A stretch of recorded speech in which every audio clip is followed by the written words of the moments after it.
Il y a un point de vue qui, à mon avis, n'a jamais été pris en considération par tout le monde et surtout par la presse internationale et qui, comme personne ne l'ignore, est tenue par les mêmes mains, n'est-ce pas, puisque au signal donné, toute la presse mondiale dit la même chose. Bon. Alors, lorsqu'on a un adversaire en face de soi, qu'on n'est pas d'accord avec quelqu'un, il faut essayer de se mettre à sa place et voir quelles sont ses raisons, quelles sont ses motivations. Peut-être qu'il a raison, peut-être que c'est nous qui nous trompons. Alors écoutons-le et voyons voir. Je vous préviens tout de suite, moi je suis un catholique croyant et pratiquant, donc en tant que chrétien je ne peux pas faire de racisme ni de choses comme ça, mais j'essaye de comprendre un petit peu les islamismes. Les islamistes, enfin puisqu'on les appelle comme ça, ce sont des gens qui ne veulent pas de notre démocratie, parce que la démocratie, pour eux, ils savent ce que ça veut dire. Ça veut dire que si la démocratie s'installe chez eux, ça veut dire que les hommes vont devenir des femmes et les femmes vont devenir des hommes, que la dépravation des mœurs, la décadence, la drogue, l'irrespect des enfants envers les parents et les professeurs va grandir, et ça va être le grand foutoir que nous avons en Occident, et dit chrétiens. Alors, ils ne veulent pas de ça, ils veulent que le respect de la femme, des parents, des professeurs, que la morale continue d'exister dans les pays pour que les hommes continuent d'être des hommes et non pas des bêtes.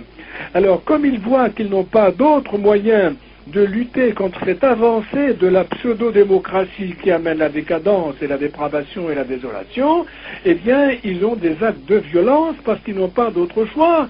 C'est un peu comme ces malheureux Palestiniens qui se suicident, qui se transforment en bombes vivantes.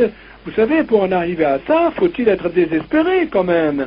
On les appelle des terroristes, mais ce sont des désespérés qui donnent leur vie. Je ne suis pas d'accord, évidemment, de tuer des civils.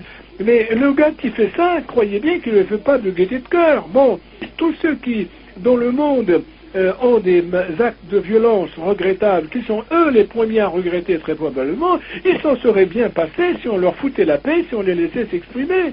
Voyez-vous, moi j'habite dans le 18e, je discute souvent avec des Maghrébins, des Turcs et des musulmans, on discute de tous ces problèmes-là. Je leur dis carrément que moi je suis un chrétien pratiquant et que, bon, voilà, les choses sont ce qu'elles sont et on s'entend très bien.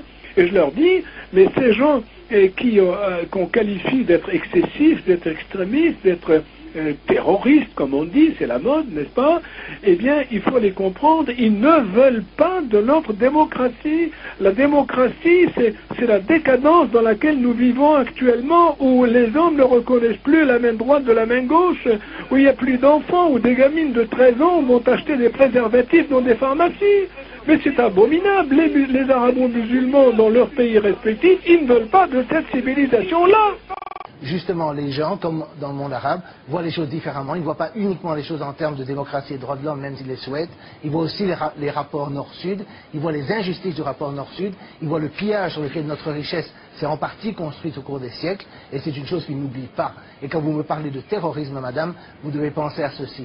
Faites l'accumulation de la guerre d'Algérie, de l'intervention de Suez, de la création d'Israël, du soutien occidental aux guerres israélo-arabes, aux interventions au Liban, et finalement dans les deux guerres du Golfe, et l'embargo contre l'Irak pendant 13 ans, et le renversement de Mossadegh en Iran. Alors demandez-vous qui attaque qui menace qui a le droit d'avoir peur, qui a le droit de se sentir menacé. Est-ce que c'est nous à cause de quelques attentats terroristes, ou bien c'est eux à cause d'une politique consistante, cohérente, impérialiste, criminelle, qui s'étend depuis des décennies? Ça, c'est la question que les gens se posent, c'est la question que les gens se posent en Amérique latine, c'est la question qui se pose en Asie.